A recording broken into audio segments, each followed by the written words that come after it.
Well, hello there humans. Today's video is all about the Ace 32, and I'm going to be comparing it with a gun that I think everyone is very familiar with, the M416, because that is the gun that is easily the most popular weapon in PUBG Mobile, and the one that everyone has an absolute understanding of in terms of how it works and what it's good for.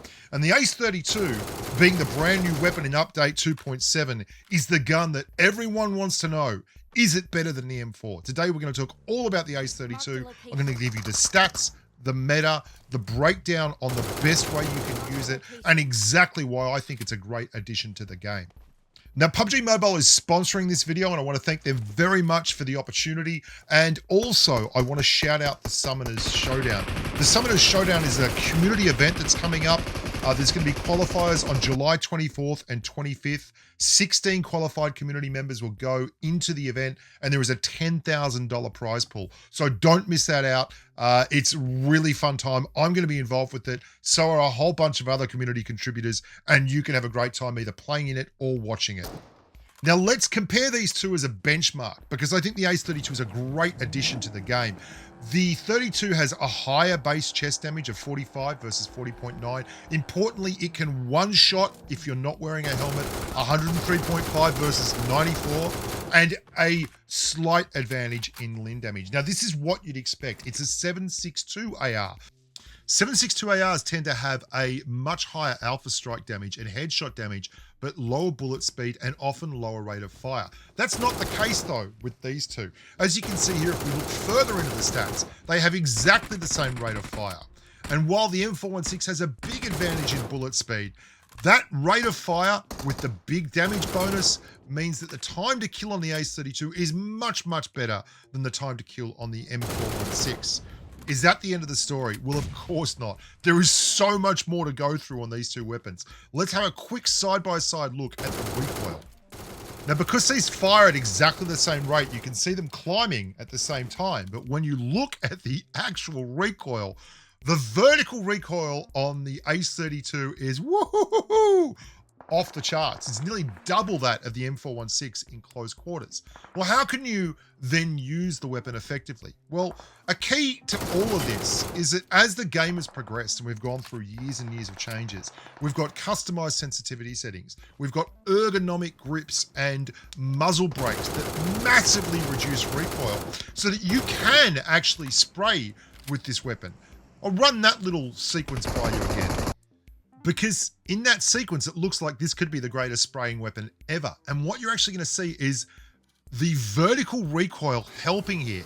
I'm hitting driver and I'm hitting the target on the back and I'm aiming at the same spot. And that's that vertical recoil popping up and down. So while you can spray with it, it's not like the M4 where you get these gorgeous flat sprays without any real pop on it once you get your sensitivity sorted.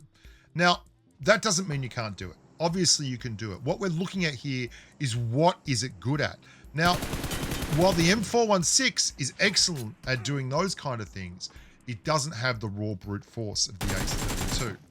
You've got to be very, very careful when you're running an M4 that you don't get stuck in situations where you're going up against UMPs and AKMs and Ace 32s, because those weapons will just flat out overpower you with their brute force and speed. And speaking of speed, bullet speed is the magic number here. Before we get to the bullet speed thing, and I do want to talk about that because that's really, really important, I do want to talk about how you should be spraying with the Ace 32. In the mid-range especially, out to like 100 meters, this gun is excellent at red dot spraying.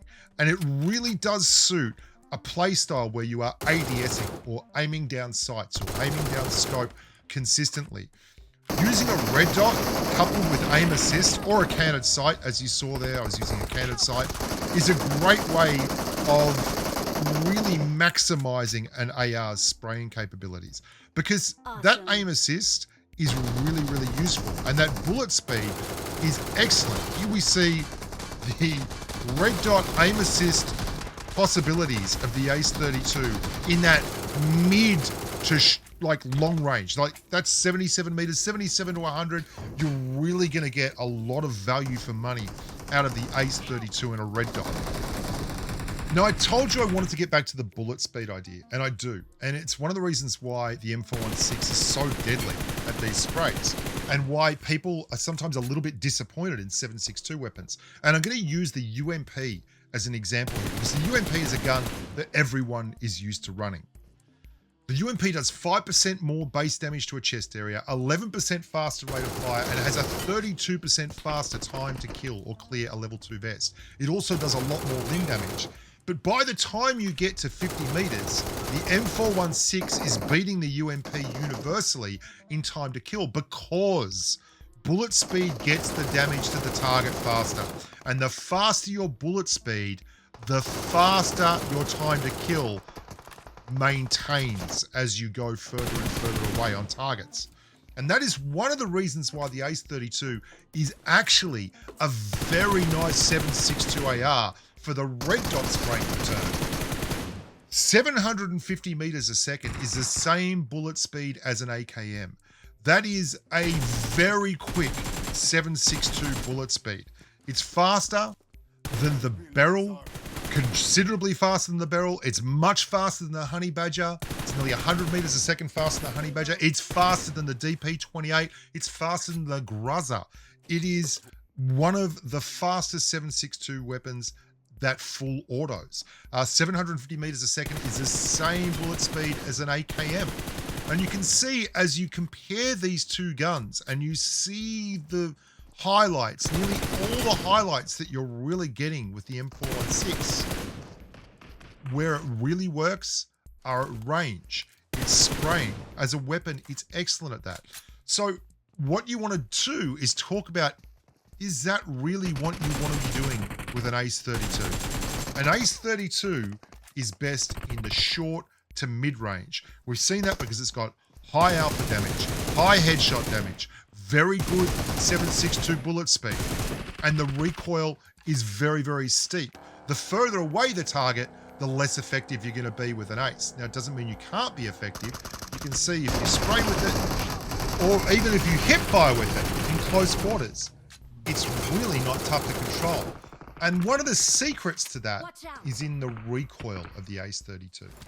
The Ace 32 joins a long line of weapons that has intense levels of vertical recoil, but lower end horizontal recoil. So you can see I'm ripping people out of cars, I'm getting sprays at people all over the place at quite long ranges. And this is on Sanok. There's some people driving a car across the top of the hot drop area here in the event mode. And yet I'm able to get lots and lots of good solid hits, even headshots with the Ace, and utilize that big alpha damage, because not only does it have 750 meters a second bullet speed, meaning I don't have to lead the target by very much, it also has only one-way recoil. The horizontal recoil on the Ace 32 is very, very low. A gun that really springs to mind with this, that doesn't often get mentioned because it's not universally dropped on all maps like the Ace 32 is the Vikendi Special, the G36C. It's also on Karakin. But what the G36C, when it was first brought to the game, did was make people realize that as long as you've got recoil just going one way, it's a lot easier to control things. When you have to control random hard left and hard right direction changes, you are not only controlling the up, you're controlling the down, you're controlling the left, you're controlling the right. If the gun's only going one way, as long as you pull down and you get your consistent sensitivity correct, you can rip people. And that's what the Ace 32 does. It's one of the reasons why the M416 is so popular, because there's very little recoil. You have to make very little allowance for recoil. Well, you don't have to make a lot of allowance for recoil with the Ace 32 either. The reason it's not as good at long range spraying isn't just the bullet speed. It's because high vertical recoil means that sometimes you get to a certain distance, like 120, 130 meters, where a vertical jump is literally going to pop over the target, no matter what you do. And consistently dragging it down far enough becomes very difficult. You don't get that problem with the M4. So, in conclusion, what does the Ace 32 really bring to the game? It brings a wonderful AR that is excellent in that 45 to 75 meter range and is better than your standard M4 or SCAR-L in CQC. And I think that's a great space because there are people out there who love using those kind of guns. Like me, I've been running the Ace 32 non-stop. And while I do admit that I'd love to get a really good skin on this gun, I'm going to keep running it non-stop as long as they leave it like this. I'm Bushka. Thank you so much for watching. Don't forget the Summoners Showdown. Thank you once again to PUBG Mobile for allowing me to do a little bit of more in-depth content, which I think is a lot of fun. And I look forward to seeing you out there on the battlefield in the not too distant future. Until next time, bye for now.